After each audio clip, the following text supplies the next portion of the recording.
So, good morning, good afternoon, or good evening, wherever you are. I hope it is well. Welcome to the Mellow Mood podcast. I believe this is episode 4. I'm here with none other than my mother, my twin. How's it going, Mom? Hello. Happy Mother's Day. Thank you, baby. So let's just hop into the content.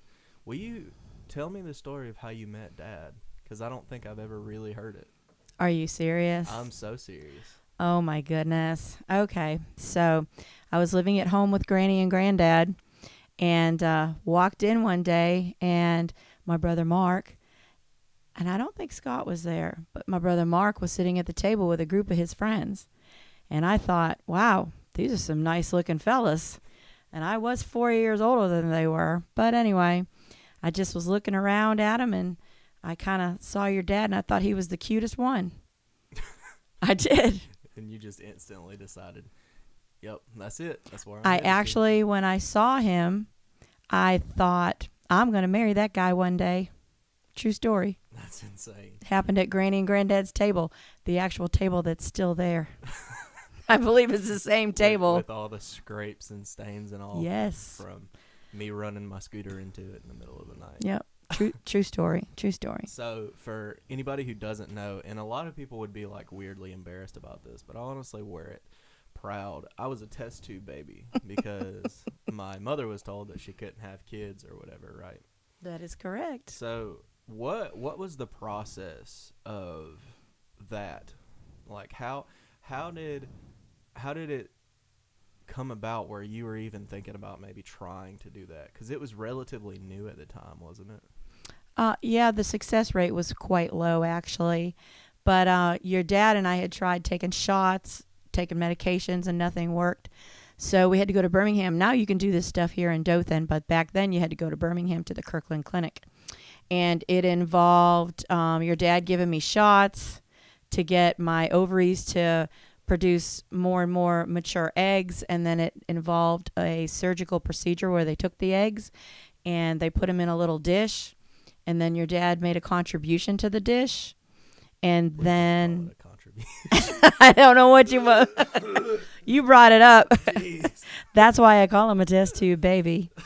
And so basically you were conceived in a lab, and then I had another procedure done where they And then I had you 9 months later. Did you have me in? You had me at Flowers? At Flowers Hospital, yes. So at that point, if I remember right, there hadn't been many test tubes in Dothan, right?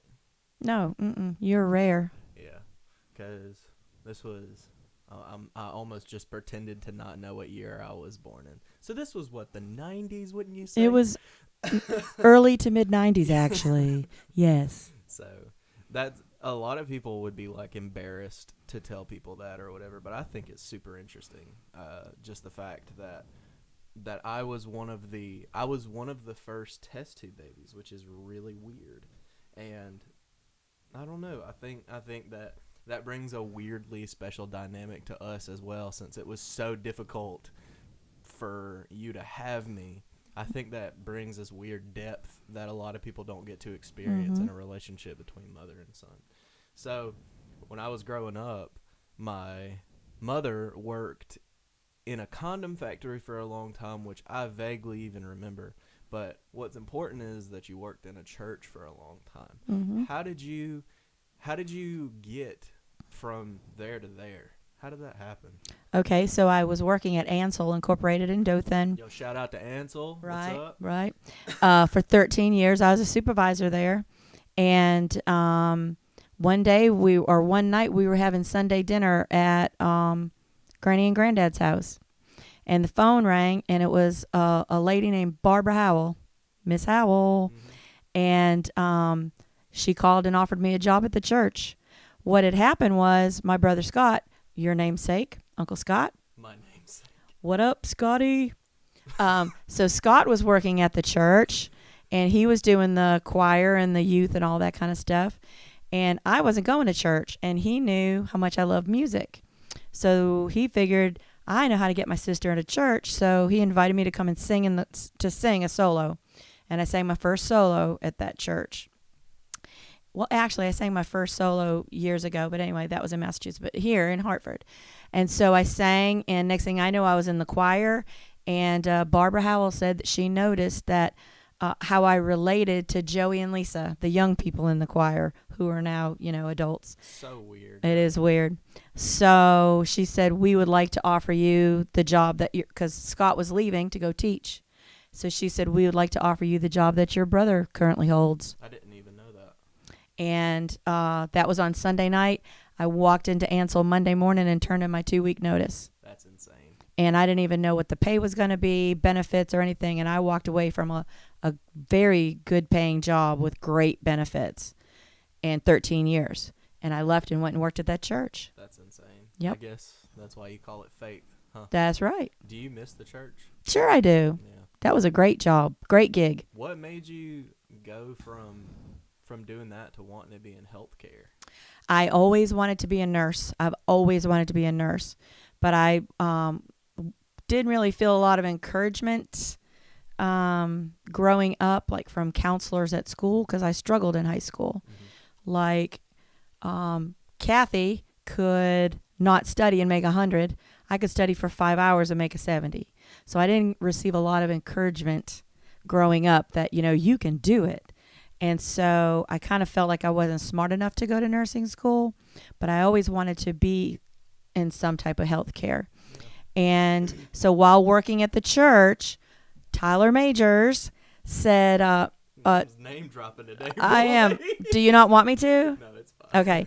Anyway, he was going through the scrub tech program at Flowers Hospital, and he said, Miss Donna, he said, you always wanted to be a nurse. Maybe this is a way you could get started.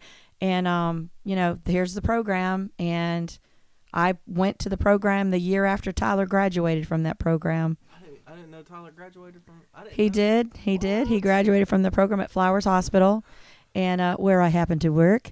And I got in the program, and been doing it for 18 years now. Which is absolutely bananas. It is. I love it. It doesn't seem like in my head, it seems like you've been gone from the church for maybe 10 years, something like that. 18. I just specifically remember a lot of things about the church. And for me to be so young, that's so weird. You grew up there. Yeah. You slept there a lot of nights on the couch. I can remember Mason. Weirdly enough, the only two people that I can remember other than Brandon Dillard throw me on their shoulders is Justin Ketchum and Mason. And I just remember being outside of Bug's Life because it scared the crap out of me. Mason took you outside. Sitting on Mason's shoulders. Yeah. It just doesn't feel like that was 20 years ago. Yeah. Brandon Dillard carried you on his shoulders many yeah, miles. Yeah. I remember Tyler being around as much as Brandon. I just don't specifically remember things like that. Yeah. You know what I mean? Because I always told everybody that Brandon and Tyler Majors were my brothers. Yeah. But good times. What would you say is like your favorite thing about being in the hospital, like as compared to the church? What do you love about the hospital? You're surrounded by kind and compassionate people, and people roll in sick, and they usually roll out well. Yeah, I will say it's rewarding. Yeah, it's pretty sweet. And patients don't remember me or my name or what I do or anything about it, but that's why I love to do nephrectomies. My favorite case to do almost. I mean, I have lots of favorite cases, but patients roll in with cancer in their kidney and we take it out, and when they roll out, they're cured. It's over with. And I have that in my hand, and that's a powerful feeling to know that you help cure someone. I know there's ups and downs to it, because while we aren't part of the entire experience as far as like seeing someone come in sick and then them have surgery and then you see them get better and then go home, while we don't get that satisfaction of getting to check in, it almost is a little bit light. It's more light to be able to not have that kind of thing. I really enjoy it. We work with amazing people and amazing surgeons. It takes very special types of people to be where we are. It's a calling. Yeah. Not just anybody can do what we do. Weird. And it's also weird to me, and I've noticed this since I've been up there, that it's very similar to the church in some ways. Clay couldn't just go to the church and be like, I want to lead the music. It's a calling for that too. Mm-hmm. It's weird. It's like school teachers have a calling as well, but I mean, you don't get called to go pick up trash. You know what I mean? Mm-hmm. Like literally, I do. But Like literally. yeah, no, literally, they say, "Hey, come get this trash." Which do you prefer, the church or would you say the hospital? Like, long experience wise, were you happier there or at the hospital long term? I mean, because I mean, The thing is, when you work at the church, especially if you're doing the youth and the children, you see kids come from middle school through high school, like in the youth group. Then they graduate. Then it's like you start over with a new group of kids. And I think that when I left the job at the church, it was my time. Yeah. You get too old to do the shaving cream fights yeah, and run up and down those flights of stairs. Yeah, I didn't even think about And in the children's ministry, you know, you get too old to sit in the floor. I can't get up as quickly as I could then. So, yeah, I think long term, the hospital is definitely where I'm supposed to be. What I'm doing, I'm precepting scrub students, which I love doing that. I love teaching. But, you know, I love my surgeons. I love what I do. And I work with some of the most amazing people, you know. Which is kind of funny because by definition, technically, I would say that the hospital is more physically demanding, but as far as age goes, you're definitely right. Like, your time had definitely come. It may have come just a little bit too early, but I think everything happens for a reason. Definitely. You know what I mean? Definitely. Didn't understand it at the time, but I can look back and see it was all, you know, everything So, fell into place. Whenever you were younger, what did you think you'd be doing right now? Like, when you were a teenager? I wanted to be a dental hygienist, and my second choice was a cosmetologist. And I had actually signed up for cosmetology school in Massachusetts, but Granny and Granddad came and got me. At the day after I graduated high school, I moved back to Alabama. But I thought I would be doing hair. Yeah. And you what know, age was that, you think? 16, 17 years old. And in fact, I think I was 13 when I went to talk to my guidance counselor about being a dental hygienist, and he told me I didn't have the grades, that I might need to look at something else. Yikes. Yeah. Ouch. So then I was like, well, I'll cut hair. Well, and I did cut hair for a long time. I used to cut yours. Yeah. I need to cut it now. You need to let me give you a trim. Do you remember how bad it hurt your feelings when I was like, all right, Mom, you can't keep giving me bowl cuts. I'm 16 now. Do you remember? Yes. God, it hurt your feelings so bad. Yeah, it's okay. What do you think? Where do you think I'll be at when I'm your age? Because it's totally in the wind for me right now. What do you see? I see a musical career for you. Yeah. I really do. I think what you're doing right now, you're doing a great job. You're where you need to be for right now. But I think music is your passion. That's your life. Yep. And if it's going to be, you're going to be writing and performing, but I also see you producing. I see you on both sides of the mic. Yeah. I mean, that's basically what you're doing now. That's where I see you. And, you know, hopefully you'll be really, really rich one day so Mom can retire. Yeah, about that. I'll do my best, I guess. I don't know. How about a pinky promise? A pinky promise? If you're rich, Mom can retire. We'll get a rain check on that. Okay. Fair enough. I don't know what it is, but ever since, and this is kind of funny because this is such a weird place to come from, but when I was in 10th grade, Miss Abercrombie, we were taking like this online business class, and she told me, because I had started learning guitar. If you don't know that whole story, you can listen to the episode number 3 of the podcast.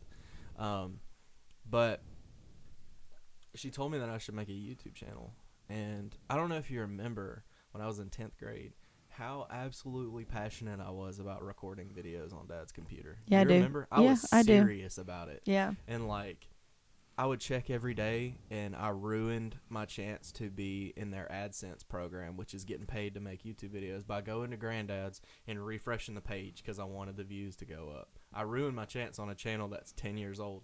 But since I gave up on like making YouTube my full-time career, I have since made this podcast, and I now have made a channel that I'm about to start being active on, where we open up Pokemon cards. And I know all of it sounds ridiculous, but I just feel like I keep getting called back to YouTube for some reason. I don't know what it is. It's one of them things. Like there's a few people around here that like seriously make YouTube videos, and I just have always felt drawn back to it for some reason.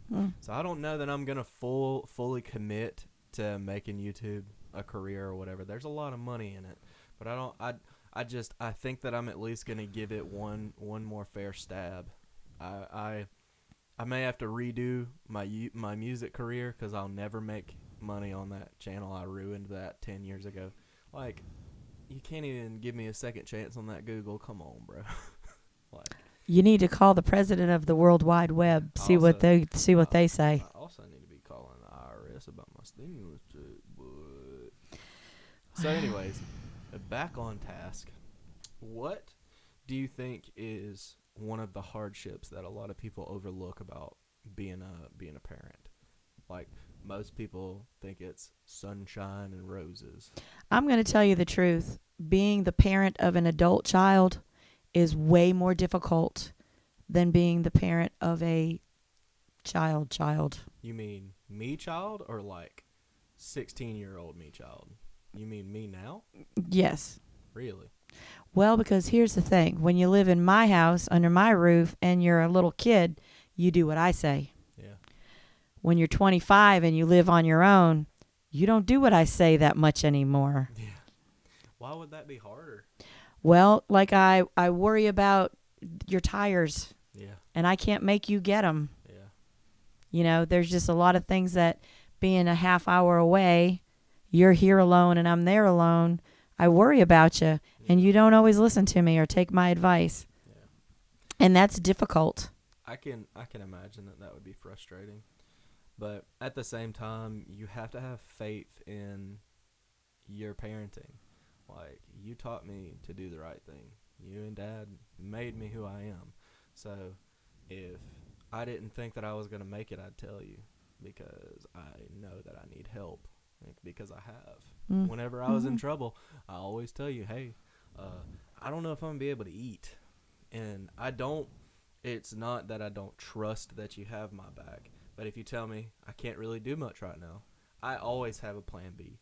Like, I just try and give you the chance, because I know, I can imagine rather, that it would be so nice to know that you're needed and being able to help.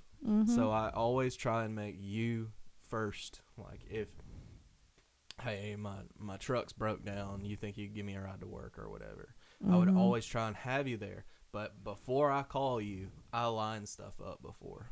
Like, right on. Like, yes, because you're strong like your mother. Yeah. That's one of the things, like, it confuses me that you didn't do well in school, because I have the same personality traits. Like, this podcast, for instance, I created it, and I have everything that I want to be done a specific way. So when people come in, they sit down, and I am in control of it all. Like, I have the same personality traits. So it's weird to me that you struggled through school like I think if they had tested me for ADD, I probably had it and still do. Really? Well, I mean, I could sit and, like, read the page of a book, but I'm thinking about those posters on the wall and what... I literally do the same And that's thing. ADD. I mean, I really think that was my issue. Yeah. I have comprehension issues and I have focus issues. You know, squirrel kind of thing. Squirrel. Yeah, like squirrel. But, I mean, you've seen me work, and I'm very methodical with what I do, and I'm pretty good at what I do. But, you know, when it comes to taking tests and stuff, you know, it's hard for me to focus sometimes. Yeah, that makes sense. Just because I can't turn my brain off. Yeah. And I think ultimately that's why I have such hard time sleeping, too. Because I just can't. Can't turn it off. I can't. Now, this girl has no trouble sleeping. Yeah. As soon as I lay my head down, like in 3 minutes, I'm out. No problem. I've been that way forever. And Dad didn't have problems sleeping either, which is very weird. Like, I've always, I'm telling you, it's because when I was little, Granny and Granddad let me stay up all night. Don't say that, because if Granddad watches this, he'll say, "Oh, he's blaming it on me." Oh no, it's not. It's not even that. It's just that I slept at different times than other people. So like when I was little, I stayed up later than most kids did, and I think it just like got engraved into my brain. I don't blame him for me not sleeping. I just think that my sleep schedule has been different from everybody else's. Perhaps. And boy, it makes a lot of people mad that I sleep all day. Not even just including you, like the people that like my landlord hates it, and like my neighbors hate it. Of course. Why? How does it affect them? I have no idea. But you remember before we had the one that we have now, that other one kept banging on my door in the middle of the morning. Like, for what? What do you need to talk about? You should have given me her number. Yeah. Well, I let her in, and her name was Patty, by the way. She's gone. But she was banging on my door, and usually I just let her bang on the door and just sleep through it. I don't care. Like, I'll wake up, know it's her, and go back to sleep. I don't care. Why was she banging on your door? So I finally let her in. She was like, I need to do an inspection. I need to see her apartment. And at that point, my apartment was pretty dang clean. So she walked in, and she had only been working here like a month or two. And she said, "Why are you ignoring me?" I said, "'Cause you have no reason to be in my house, Patty." And she was like, "I need to do an inspection." I was like, "Okay, fine, do it." And she walked around, and she said, "Well, I see that you ignored the notice I gave you to replace the light in the refrigerator." That's what she told me. And she said, "So I'm going to have to fine you for that." I said, "Pat, you remember, I've only been asleep for maybe 2 or 3 hours, so I'm not happy. I'm just like you when you wake up. You are not sweet when you first wake up." I don't know what you're talking about. Of course you don't. So I was sitting on the ottoman of the brown couch in there. She's like, "I see that you ignored your notice about putting a light in your refrigerator." And I was like, "Yeah." She said, "I'm going to have to fine you for that." I was like, "Okay." And she said something like, "Are you going to do anything about your kitchen sink being clogged?" I said, "I guess I'll just move out, Patty." That's what I said. And she said, "Well, you have to give me a 30-day notice, I think." And I was like, "I haven't re-signed a lease. I'm not on lease. I don't have to give you anything. Please get out of my house, Patty." And she left, and then she quit like 2 or 3 days later. So I never ended up having to deal with it. I didn't have anything to do with that. Yeah. I don't include Mama on stuff like that because she doesn't exactly react rationally. Mama bear. Rawr. So when did you know, like at what point in your life did you know that you definitely wanted to be a parent, like you wanted to be a mother? Oh, probably when I was like 12. I mean, Really? I always knew. Well, okay, so when my little brother was born, I was 7. And I was like his mom. Like, he was my baby. Me and Kathy, the girls in the neighborhood, we treated Scott like he was our very own, like our baby. We changed him. We fed him. I knew right then I needed to be a mother. I had to be a mother. And it actually took your dad and I 8 years to have you. Can you imagine me being 8 years younger than I am? What? No, I would not have been a very good mother, I don't think, at that point. That's crazy. Because I was older when I had you. Yeah. I can't even imagine what it would have been like. I would have been older than Brandon. I would have been 4 years older than Brandon. Yeah. And my name would have been Nick. No, I was just talking about that at work today. How I wanted your name to be Nick. I wanted to name you Nicholas. Nope, no can do. Yep. Your dad said no. Because that made fun of my name. Nicky. Yeah. We were just talking about this at work, like literally 2 hours ago. That's so funny. So, what would you say is probably like the biggest joy of all, like being a mother? What's like the best part from then to now? You've only been a mom for a quarter of a lifetime. 25 years. Yep. What would you say? It's a tough question, huh? That is tough. Why didn't you give me time on this? You're putting me in a corner here. It's a conversation with. Well, I'll tell you, the biggest joy. I think when you were little, when you were tiny, and you just, your arms weren't big enough to wrap around me, but you'd wrap your arms like around my face, and you would just look me dead in the eyes, say, "I love you, mommy. I love you," and that was awesome. And then when you, the first time you sang a gig, that was awesome. That brought me pure joy. When you first time you sang in church, when you led worship with the youth group, that brought me joy. When you graduated, that was amazing. Kind of. But one of the greatest things that's happened so far, when you dropped the mic and you won the contest, the talent show, that was amazing. Drop the mic and just walk off. That was like before Drop the Mic was even popular. You might have invented that. I'm not sure. Yep. Man, that was pretty. It makes me kind of super ecstatic because that was awesome. Joey ruined that guitar. That black Les Paul. That was totally worth it though.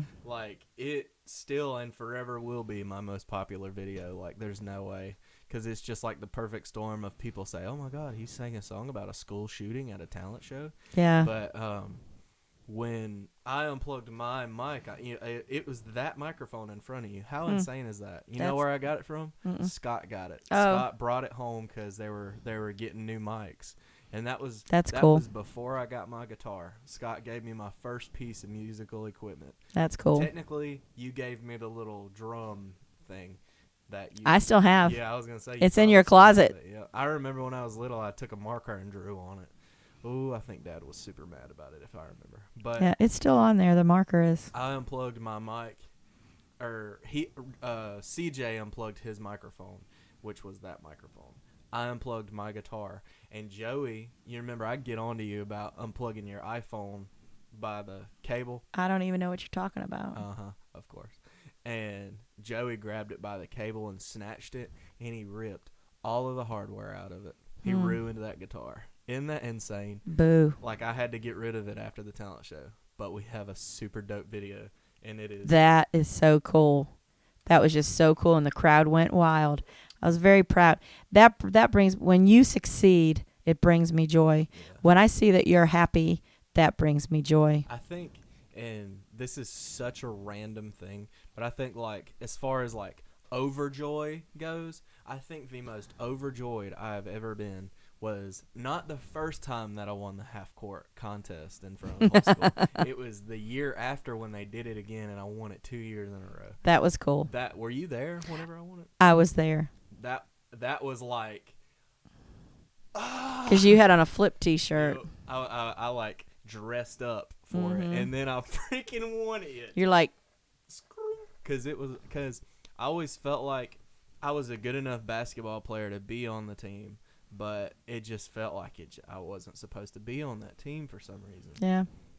Because I played JV with him, and you remember we played in Daleville, and Coach Sexton didn't even come.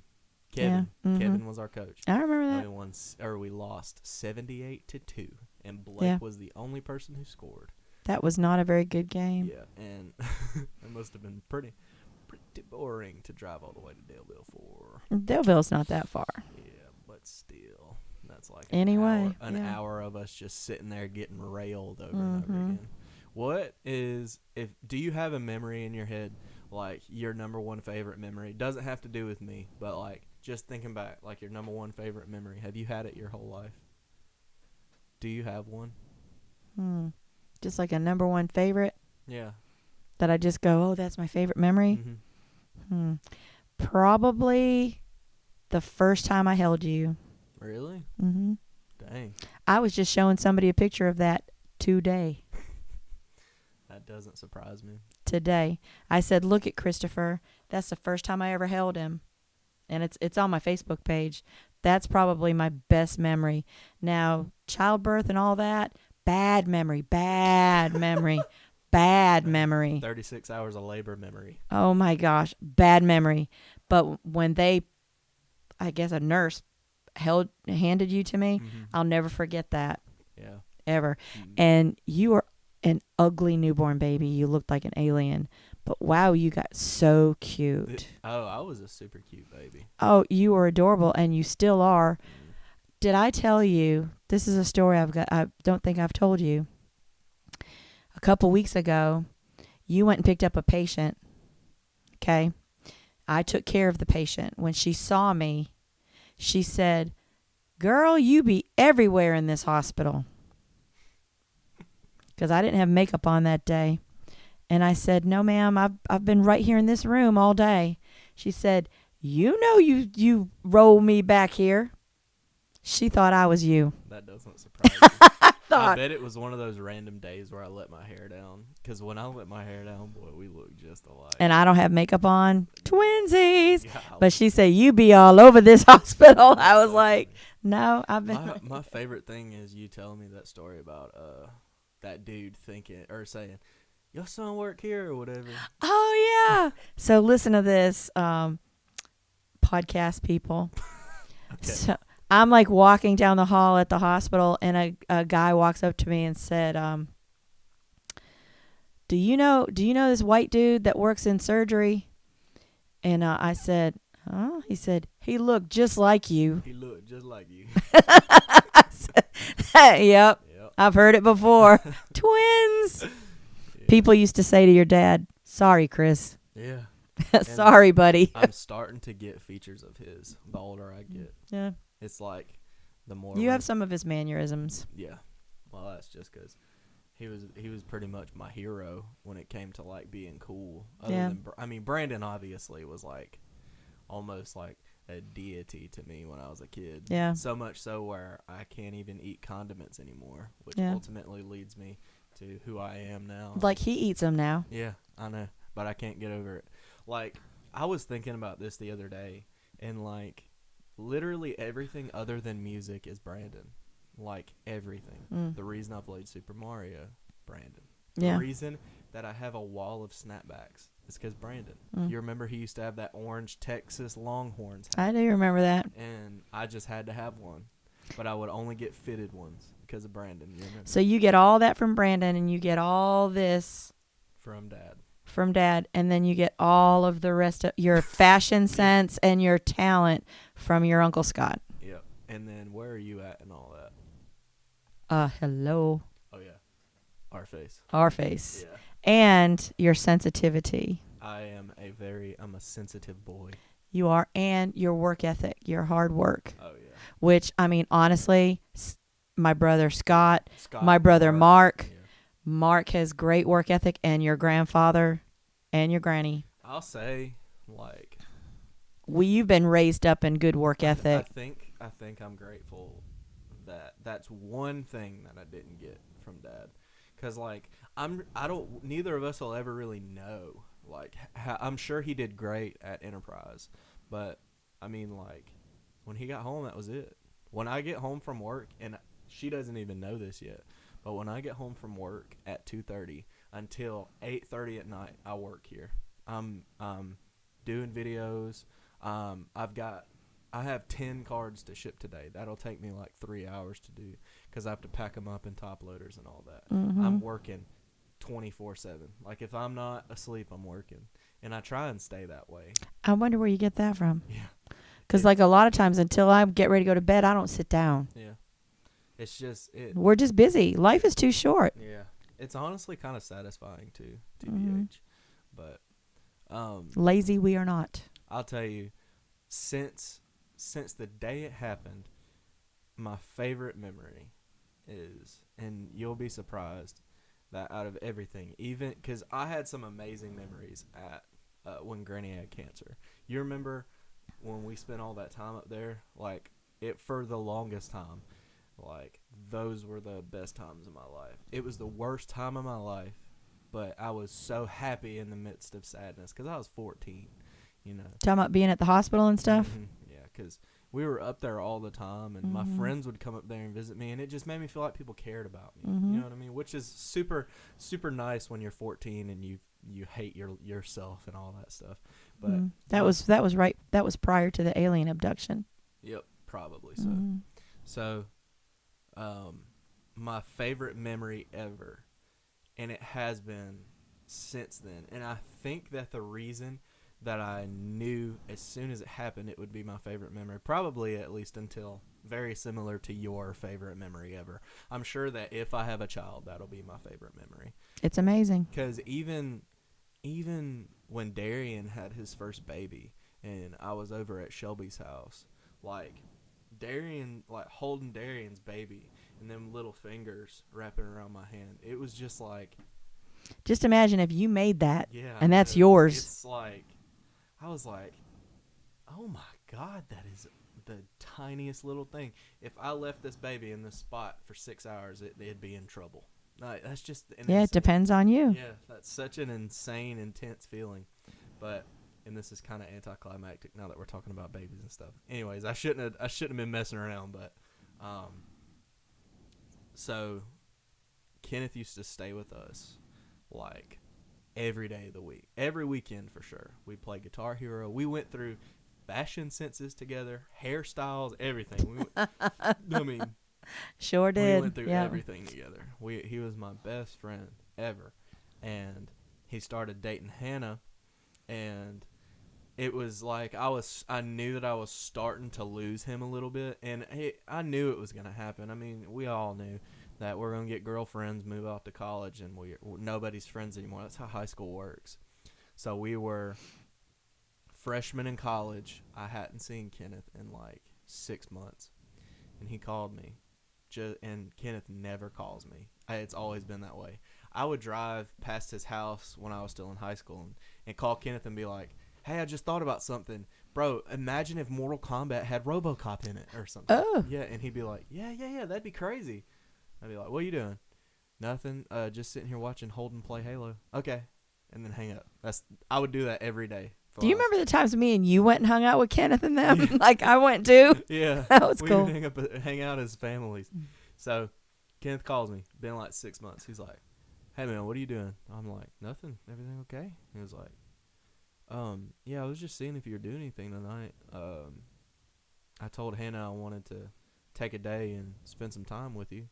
I was like, aww. Yeah, I was like, yeah, no, yeah, I'm good. What do you want to do? You're like, yeah. He was like, maybe we could go get some food in Enterprise or something. And I was like, okay. So we went and got McDonald's, and we sat outside of McDonald's and ate. And then we went to the Enterprise bowling alley. And just fate just needed this to be the best day possible. So we both bought 3 games apiece. And you know how weird Enterprise bowling alley is. You remember how weird they were. They gave us alleys side by side, so we didn't have to take turns. We could just bowl together. That's surprising. Yeah, I know. So we bowled 3 games apiece, side by side, and I'll bet y'all were sweating. Yeah, but it was just like, even to the day, like from that point, I always said, I'm like, there's no way it'll get better than this. Aw, like, that's sweet. And the funny thing about it is that's literally the last time we ever hung out. And it's just like that's a sweet memory. Isn't it? I think it was probably 2014 was like, and I don't think I've ever even told him that's it. I think you need to tell him. Yeah. Hey Kenneth, if you're watching, just so you know. Yeah. That's a sweet memory. Yeah, that's literally my favorite memory ever. That's awesome. Yeah, but I think that's pretty good. I feel like we've been talking for a really long time. We probably haven't, because that's just how it goes. And I should be recording or showing how long everything's been. But usually I have some sort of media to recommend. But today I have a super, super special recommendation. You don't even have to spend any money. For everybody who hasn't watched any other episode of the podcast or doesn't know what's happened to us, in 2015, I lost my father, and for today's recommendation, I just recommend you call your parents and tell them that you love them, because we don't have the opportunity. My mother can't call her mother, and I can't call my father. So I think for Mother's Day, if you have your mother, call her and tell her that you're thinking about her, and tell her that you love her, because if I could call my granny right now, I would. Wouldn't you? Yeah. So, you have anything you want to say before we get out of here? No, I've enjoyed it, and I love you, and I'm really proud of you. I love you, mother. I love you, Christopher. Now check the weather. Check the weather. And all right. I look forward to talking at you guys next week. Appreciate you stopping by.